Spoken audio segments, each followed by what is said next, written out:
Essa fonte aqui. Por isso que eu estou mandando o máximo de informação para o pessoal. Tem gente que não tem acesso a... Claro. As informações. Fica sabendo pela gente. Que não quer mais assistir a mídia, né? Com a realização de obras urbanas e rurais. Rua Maurício Cardoso, 1467. Fones 3426-1307 e 991-12-76-33. Campanha Ibirocai tem para venda touros Jordan e Angus e carneiros Corretami. Queres melhorar os resultados econômicos do seu negócio? Procure a SEAC Gestão. Assessoria empresarial no agro e na saúde. Fale com a Ruth ou com o Vitorino. Fone WhatsApp 996-18-3921. Clínica Depil, estética avançada, equipamentos com a mais alta tecnologia, profissionais qualificados e produtos de qualidade. Praça Getúlio Vargas 573. Posto do Arco, com a bandeira da rua. Combustíveis de qualidade, loja de conveniência e atendimento personalizado. Prolongamento da Avenida Cis Brasil.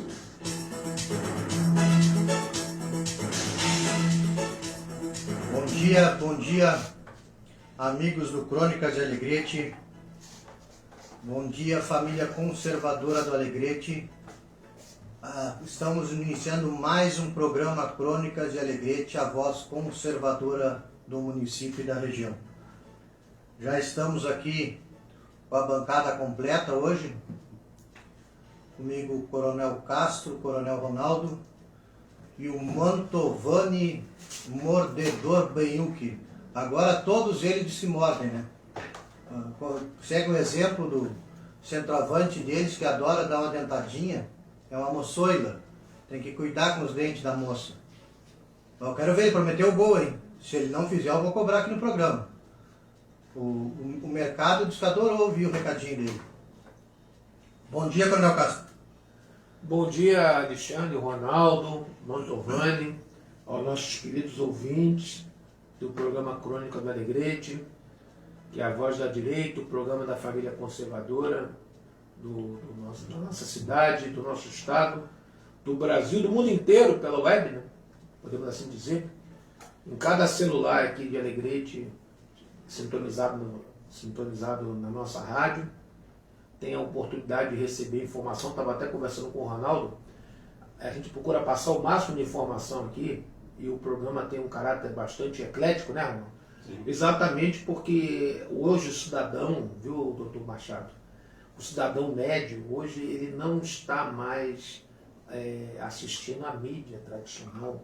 Ele está deixando de lado essas emissoras de televisão, mídia escrita, também a mídia da internet tradicional, aquela mídia oficial, chapa branca, que quase na sua totalidade apoiou este governo que aí se encontra. Então as pessoas estão desanimadas. Eu vejo muita gente que votou na esquerda reclamando de algumas medidas que estão sendo tomadas, e isso me faz até rir. Eu acho graça. Se é que dá para rir numa hora dessa, né? Porque nada do que está acontecendo, meus amigos, é estelionato eleitoral. O senhor Luiz Inácio Lula da Silva, e vou chamá-lo assim para não ser preso, né? Ele prometeu que ia fazer isso tudo. Aspas, né? E tem muito mais pela frente. Coisas que ele prometeu não cumpriu. Tem muito mais coisa pela frente, vindo por aí. E não são coisas boas, não. E é uma onda de mentira, mente o tempo inteiro. Agora mesmo, toda a mídia divulgou, mesmo a mídia, essa mídia oficial, ela divulgou que o Brasil teve um crescimento formidável no último trimestre, do 2022. O Lula vai para o microfone falar que é tudo mentira, não cresceu nada. Quer dizer, é uma guerra de narrativas, a gente não conseguiu sair ainda dessa situação, né? De narrativa de um lado, narrativa do outro, enfim. Como está em campanha. Mas é impressionante. E ele não fala mais coisa com coisa. Eu estou começando a achar, viu, Ronaldo, que o Lula, dentro de muito em breve, talvez devido à condição senil, não sei se devido à bebida, sei lá, ele vai se tornar uma Dilma de terno. O que você acha? Salve, salve, meu amigo Castro, Alexandre, Mantovani, nossos ouvintes do programa Crônicas da Alegria. É uma satisfação mais um sábado a gente poder estar aqui para debater os assuntos aí sobre a ótica da direita. Já como bem adiantou aqui o Castro, né, fora do espectro da mídia militante, né, que a grande mídia hoje em dia, ela vai pelo viés da esquerda, né, do progressismo, e sem falar, obviamente, como na mão do atual governo, trabalhou intensamente para elegê-lo, né? E eu acho o seguinte, Castro, sobre você falar que o atual presidente esteja no estado senil, eu sinceramente acho que não. Eu acho que a mentira e a hipocrisia são as grandes marcas da esquerda. O esquerdista, ele é, por natureza, um hipócrita, né? Ele faz pensar, tudo é pensado. Tudo é pensado, e é um cínico, né? É um cara de pau. Mas é uma satisfação estar aqui nesse dia 4 de março, a gente tem muita coisa para debater, a situação ainda dos quase 800 presos políticos, coisa que nem no regime militar aconteceu, que seguem presos lá em Brasília, a mando do ministro do STF. Temos a Semana da Mulher, que eu gostaria também de comentar, a situação da CPI a respeito do 8 de janeiro, da qual o deputado Sanderson, né, fez acusações aí bastante contundentes essa semana no programa Oeste Sem Filtro, no YouTube. E, obviamente, aí digamos assim, a marcha ré, o descalabro, a lambança do atual governo nesses 2 meses de governo que a gente já observa, aí, principalmente no âmbito da economia, né? Então, vamos ter bastante assunto para debater no dia de hoje. Só fazendo um adendo, viu, Ronaldo, doutor Machado? Eu estava vendo algumas entrevistas esta semana, tem gente presa lá em Brasília, na Papuda, e as mulheres na Colmeia, que foi assim, a pessoa chegou em Brasília, com a sua família, desembarcou, foram para o acampamento, que era lá na frente do QG, não tinha nada a ver com STF, tudo. Chegou lá, começou a conversar com o outro, daqui a pouco encostou um pessoal, um ônibus, botaram dentro do ônibus, levaram para o presídio e estão lá até hoje. Não botaram dentro do ônibus, convidaram para entrar dentro do ônibus e eles seriam levados embora para casa. Explica para nós, doutor Machado, isso aí, a luz do direito.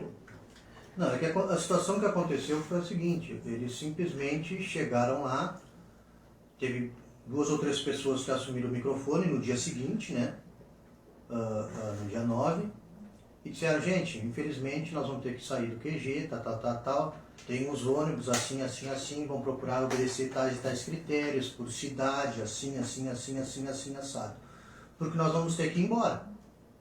E assim as pessoas fizeram. Respeitosamente, como sempre fizeram, entraram no ônibus, só que em vez de eles serem conduzidos de volta para os municípios de origem, eles foram conduzidos para a Polícia Federal, sem saber que estavam, como dizia o antigo carga pesada, foi uma cilada, Bino. Foi uma cilada. Mentiram para as pessoas confiaram, quando viram, foram parar dentro da Polícia Federal. E não fizeram nada.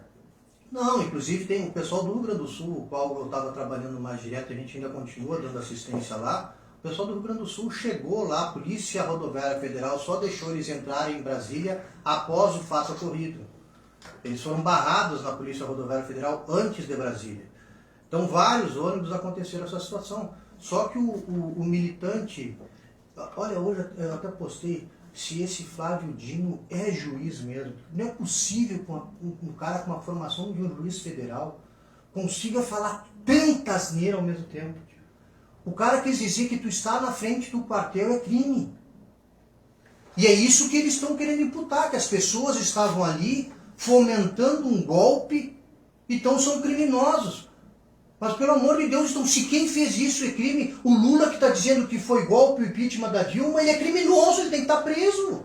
E o pessoal que ficou acampado em frente à polícia lá em Curitiba dizendo que ele é inocente, exigindo a soltura dele. É criminoso? Não, eu gostaria de acrescentar o seguinte, porque isso aí dá muito pano para manga, essa questão toda. Há um claro estado de descumprimento da lei, do estado jurídico normal. porque nenhuma daquelas pessoas tinha foro privilegiado para estar sendo julgado pelo STF. Direto. É uma arbitrariedade, não teve o devido processo legal. As 24 horas da audiência de custódia não foram respeitadas. Os advogados não têm acesso aos autos, enfim, não foi individualizada a ação daquele pessoal. É uma prisão. Os juristas, os grandes juristas do Brasil, como o doutor Ives Gandra Martins, eles falam isso. É uma arbitrariedade, né, que o Estado que se diz democrático deveria aceitar. Mas eu vou além disso. Se o governo insistiu lá no dia 8, dia 9, que eram golpistas, etc., então por que este governo está se colocando contra a CPMI para apurar exatamente o que aconteceu, para apurar as culpas e as responsabilidades? Por exemplo, por que o governo limitou o acesso às imagens do dia 8? Né? Colocou sob sigilo. O que tem que ele quer esconder com as imagens? Enfim, essas questões a gente espera realmente. Por isso que é importante que o nosso ouvinte entenda que a direita agora está... CPMI, né? Uma comissão mista de inquérito. Deputados e senadores, deputados federais e senadores.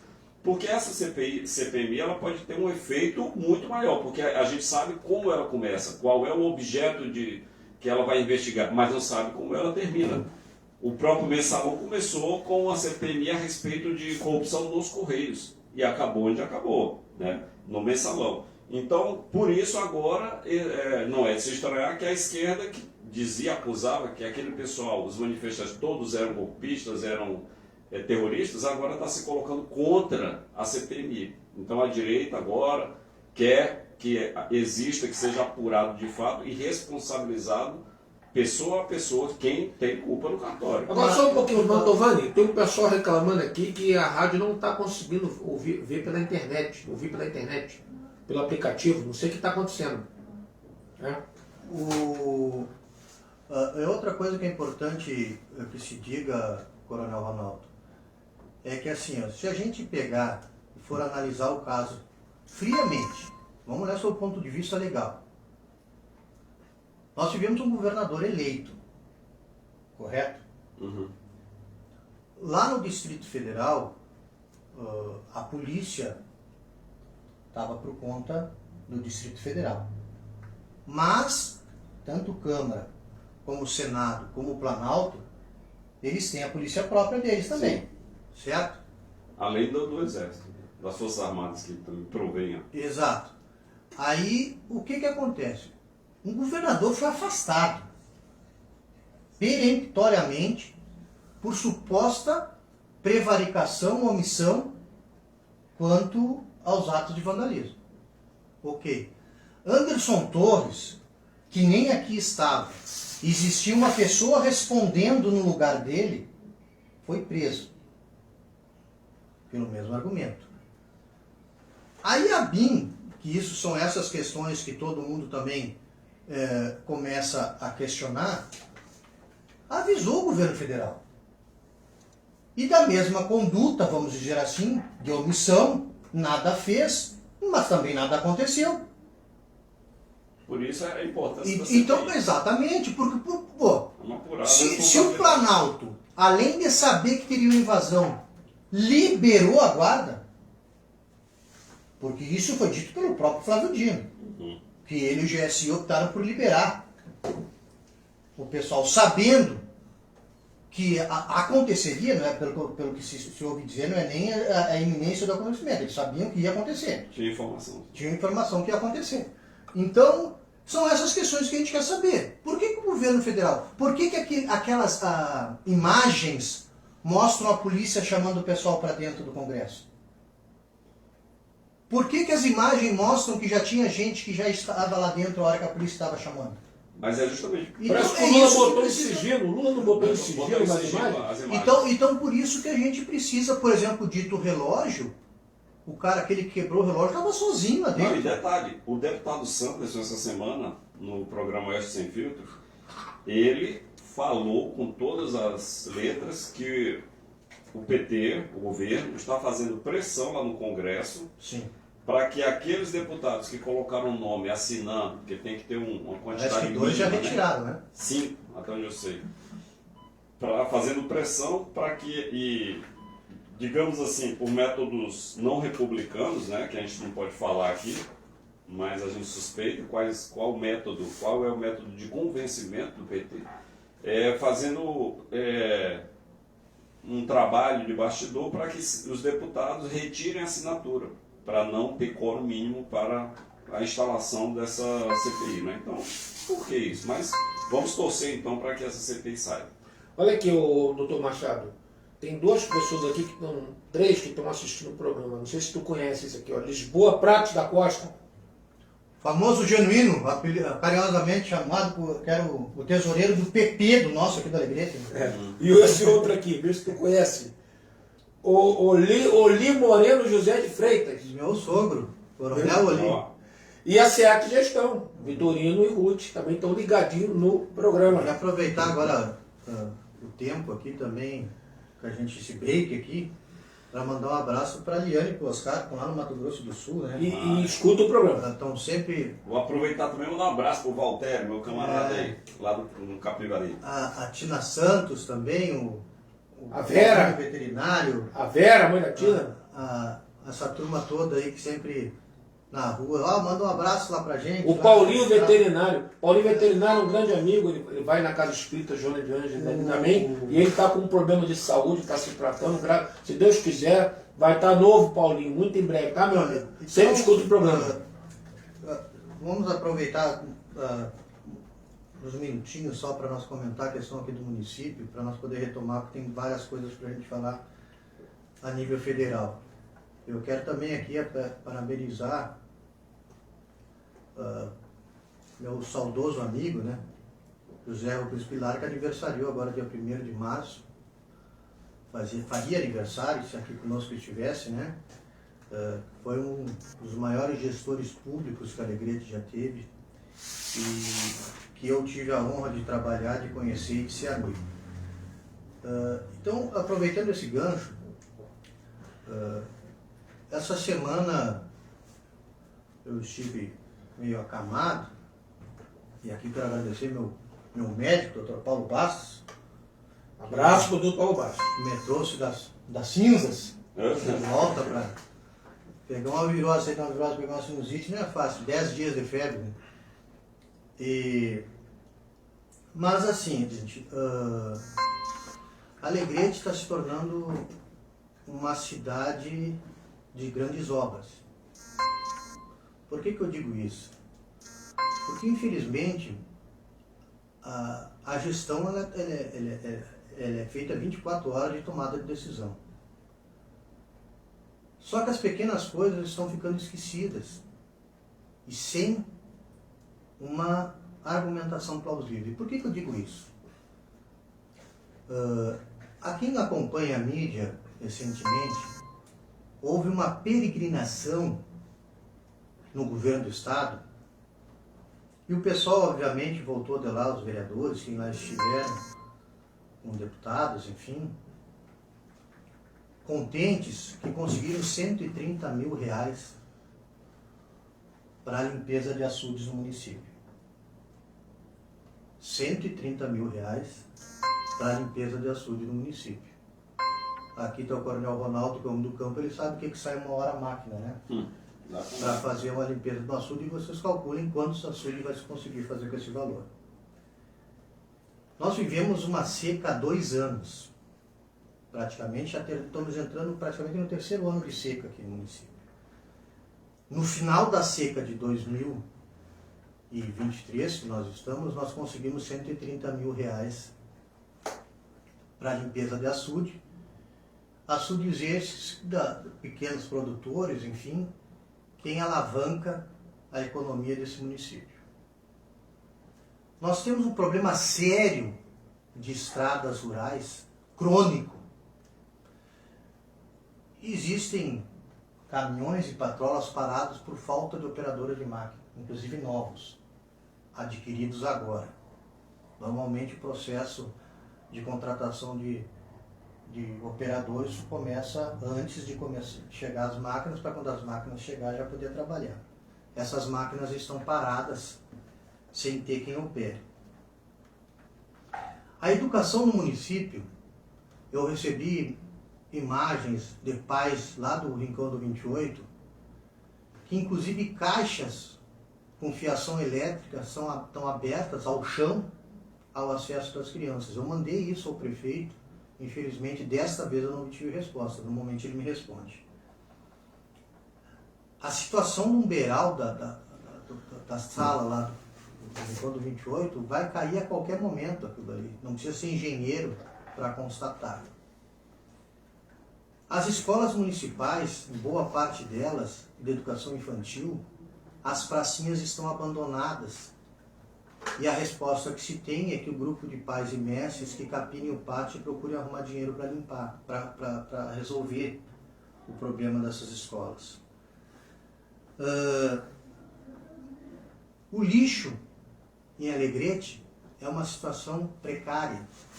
Se junta de caçamba ultimamente. E a gente sabe que essa operação ela é muito mais cara do que uma terceirização bem feita. Aterro sanitário não se tem mais em Alegrete. Então não há local para se botar aquele lixo de poda, de árvore, de coisas, senão através de uma empresa que está cobrando quase R$500 a caçamba.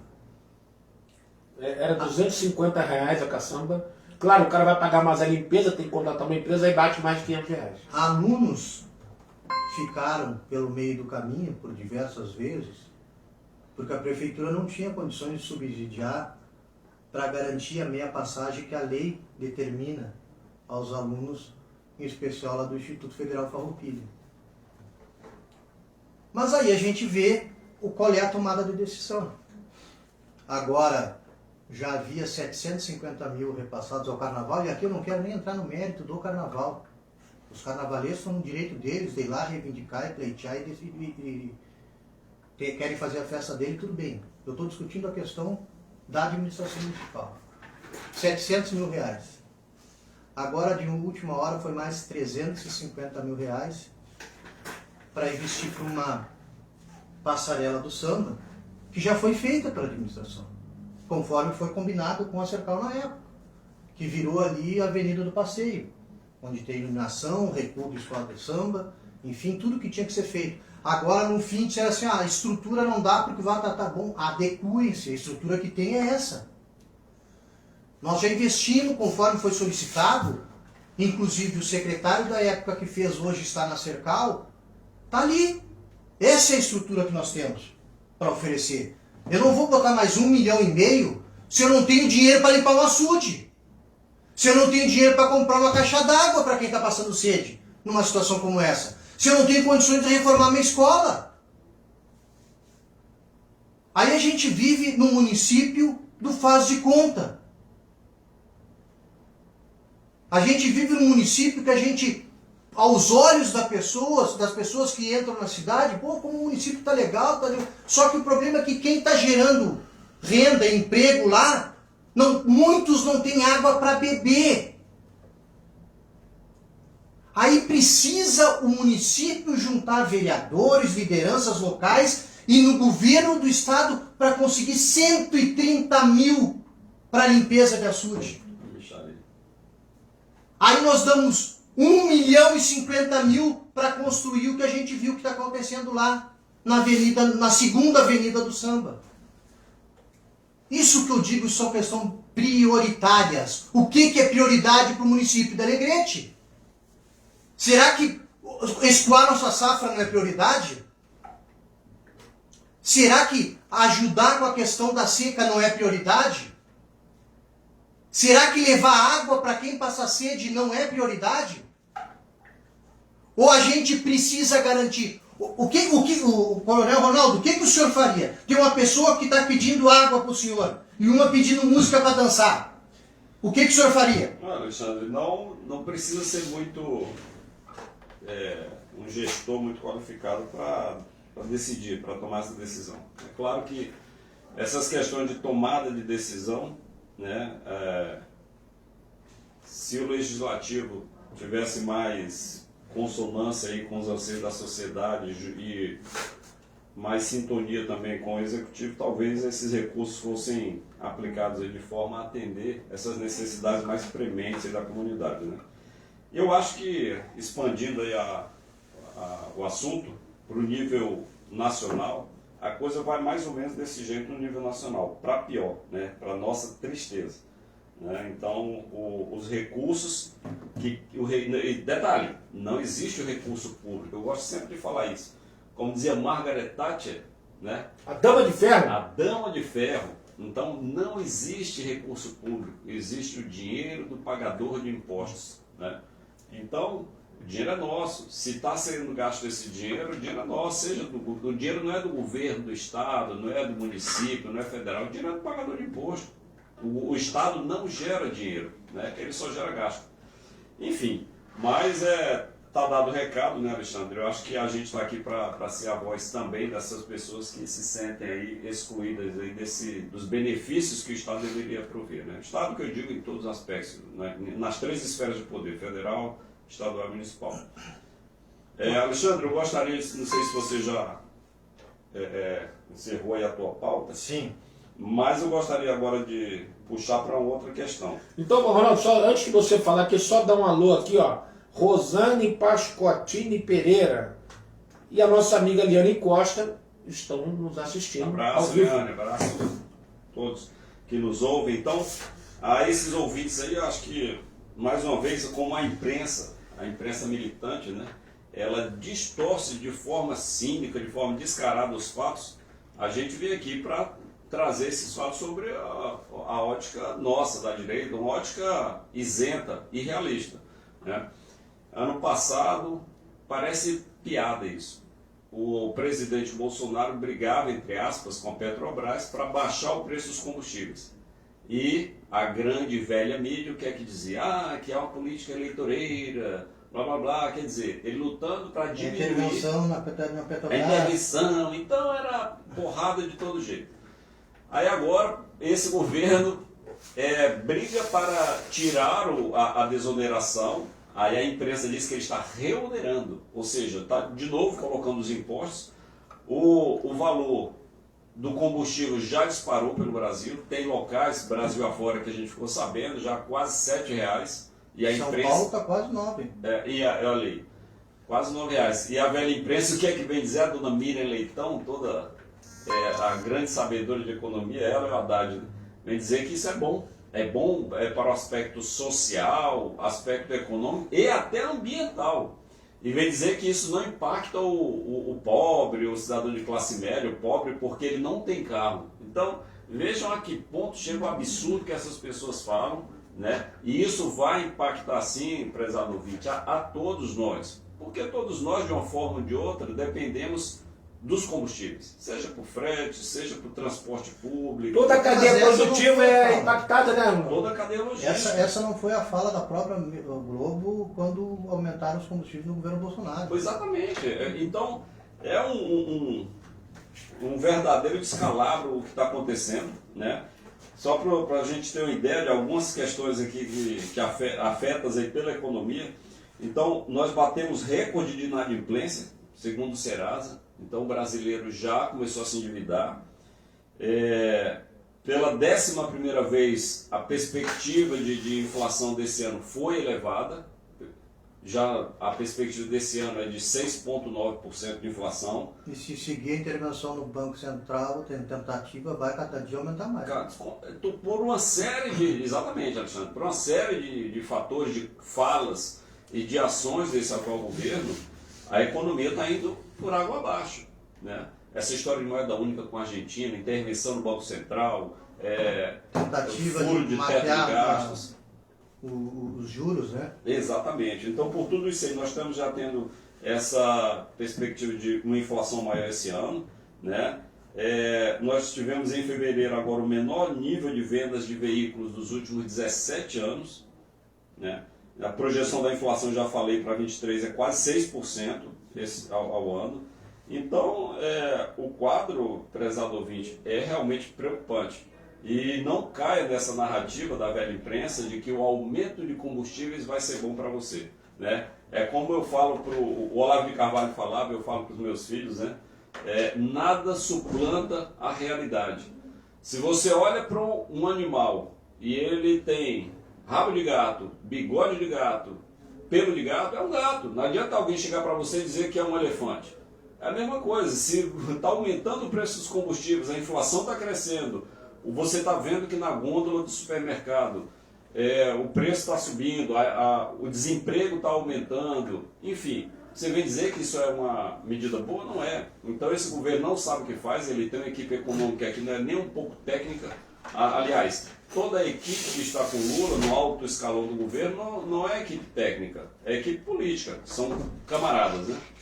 Não é isso, Castro? Uma parte... Ô, Alaí, grande amigo Alaí, tá? Mestre das comunicações aqui, Alaí. Tá bom, meu amigo, tranquilo? Alaí, obrigado. Mestre no Alegrete. O Coronel Ronaldo, só para nós termos uma noção, o Haddad é considerado do quadro técnico do governo. O cara que fez 2 meses de economia. E colou. Fez 2 meses de Olha economia só, e é o homem que está cuidando da economia. E ele é do quadro técnico. É uma brincadeira você sair de Paulo Guedes, foi, digamos assim, eleito o melhor ministro da Fazenda ano passado no mundo, porque o Brasil conseguiu tirar de letra a situação caótica que atravessou durante o Covid e vir para Haddad. E detalhe, Castro, eu gostaria que você me dissesse para nossos ouvintes aqui o seguinte: a Janja, né, que é a esposa do atual presidente, ela não tem cargo público. É um título informal que se dá para esposa de presidente, esse negócio de primeira-dama, é um título. Mas não existe cargo, ela não ganha salário, não existe na Constituição esse cargo de primeira-dama. E aí, mas ela estava sempre na frente de tudo, participando de tudo.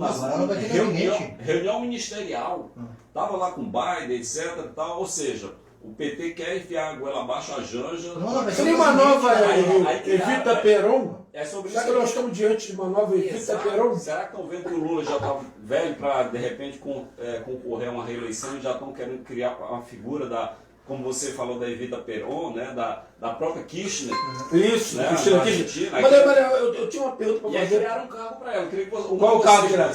Qual o cargo? O que foi de mirabolante que o governo criou para então agora respondendo essa... Acomodado. Estava incomodado, que Acomodado. a Janja estava em tudo que é boca, mas ela não tem cargo, o que ela está fazendo aí? É que nem eu, por exemplo, o cara é comandante de um quartel, aí eu levo a esposa lá para dentro do quartel para dar ordem, aí o governo resolveu, o que ele fez? Criou um cargo para ela. Agora eu queria fazer uma pergunta para vocês aqui, o doutor Machado e o Coronel Ronaldo, é o seguinte. Por acaso, não sei, de repente eu estou mal informado, pode ser devido a isso, né? Não tem mais Covid no Brasil? Não. Inclusive, eu fui consultar com o médico, ele não quis me dizer o nome, me autorizou a dizer o nome dele, né? Não foi o Dr. Paulo, foi quando eu fui, entre os exames que eu estava fazendo, eu conversei com o médico. Ele me perguntou: o que tu tem, cara? O que tu tá fazendo aí? Eu digo: olha, fiz teste de Covid e tudo, não deu Covid, mas eu tô com uma virose. Até antes de eu descobrir a sinusite também, né? Dor no corpo, dor na cabeça, febre. Pois é, cara, no governo Bolsonaro isso aí eles entravam aqui com o Covid, não deram entrada com o Covid, porque antes qualquer virose, principalmente sintomas gripais, já dava entrada como Covid. Não, e já estão indicando agora tratamento precoce. Isso. Né? Agora está correndo no mundo todo a informação que o vírus possivelmente saiu de um laboratório da China. Quer dizer, agora que a máscara não é mais eficaz. Mas posso fazer outra pergunta? Vamos lá. Então o que acontece? O carnaval e futebol, o povo está enfim, não existe mais máscara. Mas é obrigatório máscara nas escolas, é isso? Não está mais. Não está mais? Foi. Oh, que coisa. Agora, pois é. Até no posto de saúde, locais de saúde que estava obrigatório até a semana passada, agora é facultativo. Agora, outra pergunta que eu preciso fazer, algumas perguntas. Eu estou em dúvida. A pior coisa para o homem é a dúvida. Eu tenho umas perguntas importantes para vocês dois. Olha aqui. Diz que já tem quase 5 mil mortes por Covid este ano no Brasil. Genocida. Já pode chamar o Lula de genocida? Genocida. E negacionista porque está sem máscara. Mas aí respondendo, Castro, a gente sabe, a velha tática da esquerda. Não importa o que você fala, a questão é quem fala. E de quem fala? É genocida e negacionista. Tá Então, sem máscara. quando era o pessoal da direita que falava, era negacionista. E agora, como terraplanista, existe 5.000 mortos em 2 meses. Ó, Então ele é um genocida. existe pesquisa feita pelo SUS com médicos europeus, americanos, enfim, que comprovaram a eficácia da ivermectina. Sim, o Japão já Então, trata o que dessa vamos dizer? Negacionista quem negou essa possibilidade às pessoas, porque foi comprovado a diminuição no número de óbitos de quem usava essa medicação. E aí eu pergunto, será que os órgãos de imprensa que chamaram o presidente, todos que eram a favor da ivermectina, será que eles não vinham a público se desculpar? Não. Pois é. Cadê aqueles chamados checadores de informação, né?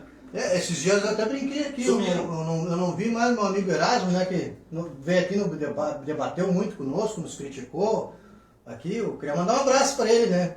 E muito ivermectina. Erasmo é um grande amigo, tá lá em Itapema, um abraço pro Erasmo, pra Lili, pra todo mundo. O pessoal tá em Itapema aproveitando, tem que aproveitar mesmo, meu amigo. Mas assim, ó, eu queria conversar com vocês duas situações. Aqui o Cássio disse que não houve estelionato eleitoral, eu quero contestar ele. E vou dizer por quê. Ah, houve sim. O Lula, por exemplo, prometeu o 13º salário do Bolsa Família e agora já ficou visto Não que vai não vai ter. ter. Mentira. Outra questão, Lula mentiu. eles disseram, Não pode. eles disseram que havia inúmeras pessoas recebendo irregularmente o Bolsa, na verdade, o Auxílio Brasil, né? 2,5 milhões. Tá. Realmente algumas pessoas tinham, mas o que eles estão tratando como irregular? O programa do Bolsonaro era Bolsa, não era Bolsa, Auxílio era Brasil. Auxílio Brasil. No Auxílio Brasil, tu poderia ser uma única pessoa, tu estava abaixo, tu tinha entrava dentro dos critérios, tu poderia receber. O Lula, como uma forma de diminuir, excluiu essas pessoas, porque elas não são famílias. Ou seja, era uma única renda. Então essas pessoas elas não estavam recebendo, porque não era Bolsa Família, era Auxílio Brasil. Certo. Começando por aí. Então essas pessoas que são sozinhas e que estavam passando por necessidade, foram excluídos pelo governo popular, certo? Não porque tinham feito qualquer tipo de irregularidade, não, porque eram sozinhas. Segundo lugar, o Lula disse que iria respeitar os critérios estabelecidos para a PGR. Já disse que não vai acatar a lista tríplice. Ele vai indicar o PGR, que ele tanto criticou o Bolsonaro por ter indicado. E agora que eu queria ouvir os senhores, e mais, ele deu uma de chupim, foi inaugurar a obra lá do projeto habitacional que o Bolsonaro concluiu, gritou, esbravejou como se ele tivesse concluído, entregando aquela obra lá, e ainda só não deu a picanha, como agora prometeu churrasqueira. Olha aí. Que agora os próximos projetos habitacionais vão vir com churrasqueira. O pessoal está esperando. Parece como do tipo para debochar. E agora, por último, que eu queria ver dos senhores que são da área técnica, ele passou a ABIN para a Casa Civil, que é o ministério mais político que existe. E no meu modesto entendimento, a ABIN deixou de ser uma entidade de Estado e passou a ser uma entidade de governo. Ela tem que ser de Estado. É difícil explicar isso porque é muito complexo esse assunto, mas vamos tentar explicar para o ouvinte de uma forma bem didática. A ABIN, que é a Agência Brasileira de Inteligência, ela que coleta todas as informações sensíveis e passa para o governo para ele tomar suas decisões sobre todos os assuntos sensíveis. O Brasil é um dos poucos países no mundo que faz concurso para a ABIN, para a Agência Brasileira de Inteligência. No mundo todo, quem trabalha nas agências de inteligência são normalmente militares, já experimentados ao longo de décadas de trabalho, de serviço pela nação, né, que já demonstraram e comprovaram o seu comprometimento com a nação. São pessoas idôneas, confiáveis, enfim. Você não pode fazer um concurso e pegar na esquina apenas pelo critério intelectual uma pessoa para trabalhar com inteligência, com as informações, porque ela pode ser de um partido A, B, ela pode estar envolvida com crime, enfim. Não é só no aspecto intelectual que define a sua capacidade para lidar com inteligência. E a ABIN, ela ficava subordinada, ou melhor, junto com o GSI, que é o Gabinete de Segurança Institucional. Esse sim, ele é comandado por militares antigos, era o general Heleno, inclusive. Até não sei se ainda é. Enfim. E aí ele desvinculou a Agência Brasileira de Inteligência para torná-la, digamos assim, no nosso entendimento, mais fácil de você manipular, de controlar o que passa ali pela Agência de Inteligência. Realmente é uma intervenção política num órgão de Estado. Então, mas é como eu dizia, né? É como tentam fazer na Polícia Federal, né? No Exército. Olha, prezado ouvinte, o lema, acho que desse governo devia ser o seguinte: daqui para frente é só para trás. É daí para pior. Eu acho até que ele deveria mudar o lema. O lema, nós estamos chegando no final. União e reconstrução, né? Eu queria falar sobre isso. União e reconstrução. Esse é o lema do governo federal. União e reconstrução. Reconstruir o quê? Aí você, primeiro, união. Um presidente que a todo momento ataca as Forças Armadas, ele, nos discursos dele, deliberadamente, ataca as Forças Armadas, ataca o empreendedor rural, diz que o agronegócio é fascista, isso, é aquilo, destrói o meio ambiente, ataca o empresário, diz que o empresário ele oprime o empregado, né? Ataca o sistema financeiro. Ataca quem come muito. Ataca é gordofóbico, falou que muitos brasileiros passam fome porque tem muitos que são gordos. Olha o Flávio Dino. O Flávio Dino lá, Eles então... pegaram e compararam o Flávio Dino e a Marina, então, né? Ou seja, ele ataca todo mundo e vem falar em união. E outra, vem falar em reconstrução. Está entregando, falta dinheiro para a gente, mas está entregando nosso dinheiro de novo para obras na Argentina, prometendo dinheiro para fora, né? Já desligou as bombas lá da transposição de São Francisco. E tantas e quantas obras que foram elefantes brancos, que serviram como ralo de dinheiro para a corrupção no Brasil, e ele vem falar em reconstrução? Ah, por favor, né? Não, e falar em reconstrução também, Coronel Ronaldo, pelo amor de Deus, o que está sendo feito aí Brasil afora, principalmente no Mato Grosso, na Bahia, em São Paulo, com essas invasões de propriedades que estão ocorrendo de forma terrorista. E o governo ainda vem dizer que essas invasões são legais. Voltou com a carga toda, terras produtivas. Voltou com a carga toda. A única coisa que eu queria era que o governo tivesse o mesmo braço de ferro para agir contra essa quadrilha do MST, porque invadir terra privada tem que ter o mesmo respeito como se invade prédio público. Claro. Então tem que ter mão pesada em cima disso. A gente não pode mais permitir. Aí vem o seu Boulos para a mídia, para ter, mas como assim? Porque lá o que acontece? Agora o pessoal tem direito de defesa hoje. Então teve várias propriedades que o pessoal chegou lá e foram recebidos como bandido é recebido que está invadindo uma terra. A bala.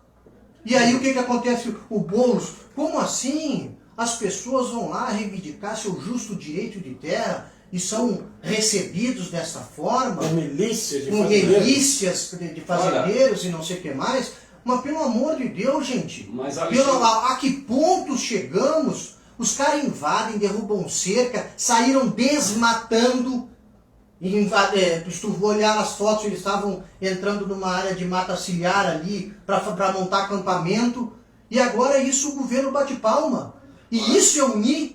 Isso é unir? Eu acho o seguinte, Alexandre, o direito de propriedade ele é uma cláusula pétrea. Nenhuma sociedade consegue se democraticamente se não houver respeito ao direito à propriedade, entre outros.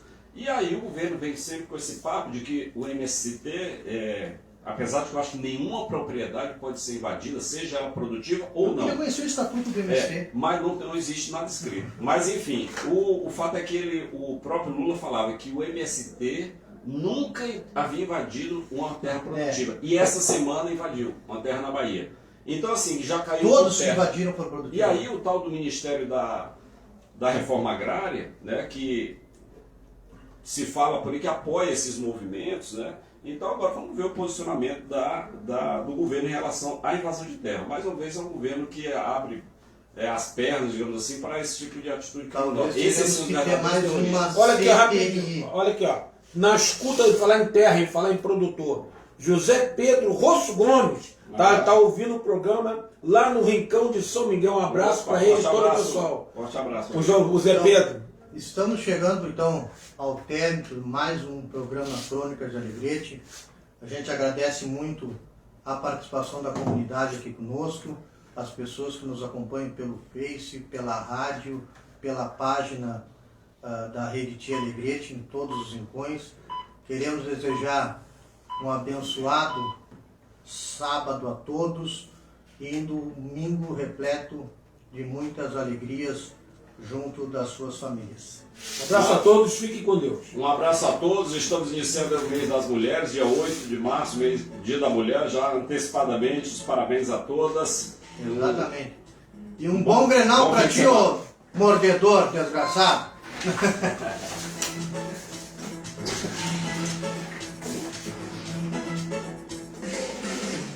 O baita chão, para na